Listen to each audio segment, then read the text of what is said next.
En fait, ce que je voulais surtout, c'est faire un film vivant, avec un sujet terrible, encore une fois, qui nous dépasse tous, mais qui soit le plus populaire et le plus vivant possible, avec effectivement un sentiment de colère qui sous-tend tout le film, jusqu'au bout. Peut-être que même à la fin, de par la fin qu'on réinvente, qu'on réécrit, il y a peut-être un apaisement à ce moment-là. C'est peut-être le seul moment où il y a un apaisement. We love cinema.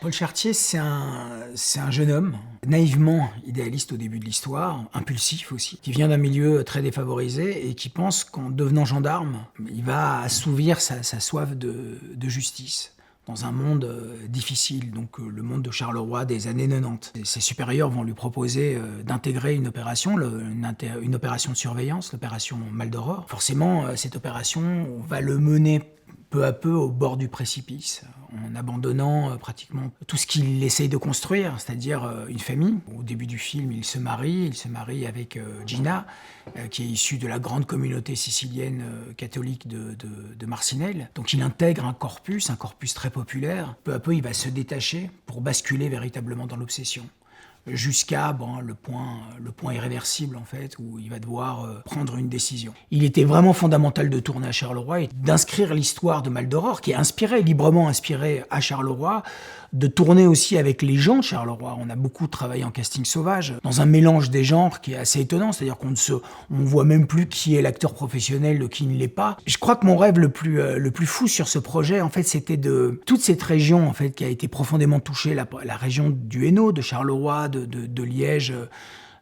soit fier du film. Que le peuple se réapproprie en fait cette histoire. C'est une histoire qu'on nous a volée. C'est un sentiment de justice qu'on nous a volé. Il était important, évidemment, de déployer une histoire, de faire un thriller, de faire un film noir, mais aussi de rendre ce dû, en fait, à ces gens qui ont vécu cette histoire, qui ont été bouleversés encore plus que nous, que moi, par cette histoire, parce qu'ils étaient à côté, et de leur rendre, en fait, un peu de dignité, ou de fierté, en tout cas, de pouvoir s'emparer de cette affaire-là, et d'en faire une œuvre artistique. Alors on jugera de sa qualité, mais c'est une tragédie. On a vécu tous une tragédie. Qu'est-ce qu'on en fait? Est-ce qu'on la refoule ou est-ce qu'on l'exprime? Alors on a fait ce qu'on a pu. En tout cas, on a eu le courage de le faire. C'était pas gagné. On voulait être frontal, on voulait être populaire. On verra à la fin ce qu'il en résultera, mais il était fondamental pour nous de ne pas faire juste une énonciation de faits comme certains true crime qu'on peut voir à la télévision. Il fallait qu'on le transcende à un moment donné. Alors je ne veux pas utiliser des grands mots pour faire le beau, c'est simplement qu'il fallait à un moment donné qu'on puisse provoquer une catharsis. En tout cas que ça nous touche et que ça nous replonge dans ces années-là et ce qu'on a refoulé de ces années-là. Parce qu'encore une fois, on nous a volé la justice.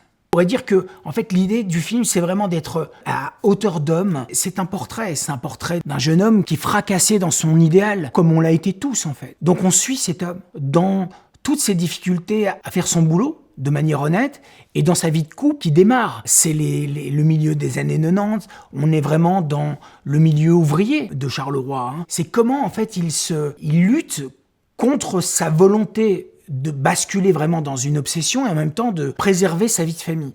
Et bien sûr, tout ça va imploser. On a essayé de faire le film le plus incarné, le plus humanisé possible, si je puis dire. Et simplement, encore une fois, de mettre ce jeune homme au centre de tout et de provoquer une adhésion complète avec le spectateur.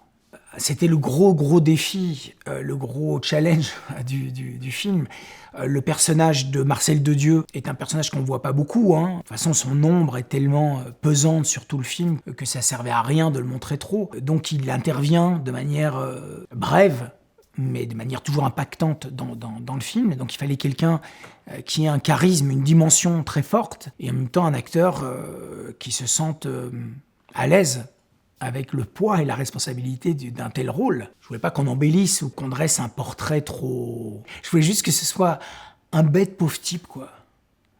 je voulais surtout pas romantiser, parce que c'est même pas un serial killer, c'est juste un pauvre mec. Et je pense que Sergi Lopez a très vite compris où je voulais aller dans cette espèce de représentation. Il fallait vraiment que ce soit juste une bande de rednecks bas du front, avec aucun sens moral. Pour eux, kidnapper des gamines ou voler des paquets de cigarettes, c'est exactement la même chose. Et donc Sergi a très vite compris, David Murgia aussi, Jackie Berroyer aussi, ce que je cherchais à faire. Et Sergi aussi, du fait que ce soit un acteur espagnol, est très très loin de l'affaire. Et je pense qu'il y est allé très simplement avec des indications très simples et toujours en ne perdant jamais de vue que c'était une représentation d'un pauvre redneck, quoi.